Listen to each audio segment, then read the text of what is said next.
જય જવાન જય કિસાન। નમસ્કાર મિત્રો, હું છું મેહુલ અને વરસાદ અંગેના સૌથી પહેલા સમાચાર મેળવવા માટે અમારી યુટ્યુબ ચેનલને સબસ્ક્રાઇબ કરી લો।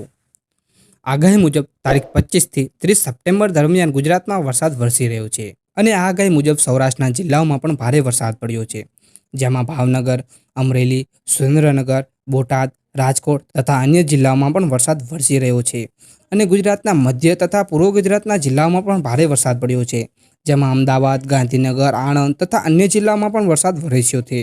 સાથે દક્ષિણ ગુજરાતના જિલ્લાઓમાં પણ ભારે વરસાદ વરસ્યો હતો અને બીજી બાજુ ખંભાતના અખાતમાં એક સાયક્લોનિક સર્ક્યુલેશન બન્યું છે, જે આજથી એટલે કે 28 સપ્ટેમ્બરથી દક્ષિણ ગુજરાતથી થઈને પૂર્વ ગુજરાતના ભાગોમાં થઈને હાલ તે અત્યારે મધ્યપ્રદેશના પશ્ચિમના ભાગમાં છે અને એક બીજું સાયક્લોનિક સર્ક્યુલેશન સિસ્ટમ પૂર્વ ભારતના અરુણાચલ પ્રદેશ રાજ્ય પર બન્યું છે અને આજથી ખંભાતના અખાતમાં બનેલું સાયક્લોનિક સર્ક્યુલેશન સિસ્ટમ ઉત્તર પૂર્વ તરફ ખસશે, જેના સ્વરૂપે દક્ષિણ ગુજરાતના અને મધ્ય અને પૂર્વ ગુજરાતના વિસ્તારોમાં ભારે વરસાદ પડવાની શક્યતાઓ દેખાઈ રહી છે,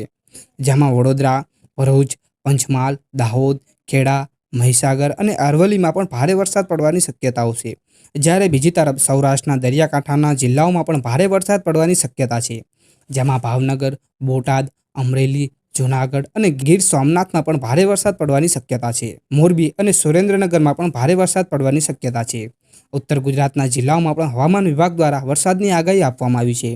ખંભાતના અખાતમાં બનેલી સિસ્ટમ જેમ જેમ ઉત્તર પૂર્વ તરફ એટલે કે મધ્યપ્રદેશ તરફ જશે એટલે ગુજરાતમાં વરસાદનું પ્રમાણ ઘટશે અને ગુજરાતમાં 30 સપ્ટેમ્બરથી હવામાન ખુલ્લું જોવા મળશે, પરંતુ 8 ઓક્ટોબરથી અરબ સાગરમાં એક હલચલ જોવા મળશે અને અરબ સાગરમાં એક સિસ્ટમ ડેવલપ થશે અને આ સિસ્ટમ કઈ તરફ જશે તેની આગાહી ત્યારે જ નક્કી થશે, પરંતુ બંગાળની ખાડી પણ સતત સક્રિય જોવા મળી રહી છે, કારણ કે લા નીના હવે હળવે હળવે સક્રિય થઈ જવા રહ્યો છે તેવું મોડેલો દર્શાવી રહ્યા છે। બંગાળની ખાડીમાં એક નવી સિસ્ટમ બનશે જે ગુજરાત તરફ આવશે અને ત્યાંથી ઉત્તર પૂર્વ એટલે કે ઉત્તર પ્રદેશ અને બિહાર તરફ ફંટાઈ જશે, એટલે કે તેનો રૂટ યુ આકારનો હશે। તે દરમિયાન ગુજરાતના કયા કયા ભાગોમાં વરસાદ થશે તે અંગેની ચર્ચા આપણે આવતા આગળના વિડીયોમાં કરીશું, જેથી દરેક મિત્રોને વિનંતી છે કે ચેનલને સબસ્ક્રાઇબ કરીને વિડીયોને લાઇક આપી દેવી, જેથી અમને પ્રોત્સાહન મળે અમને આવા વિડીયો બનાવવામાં।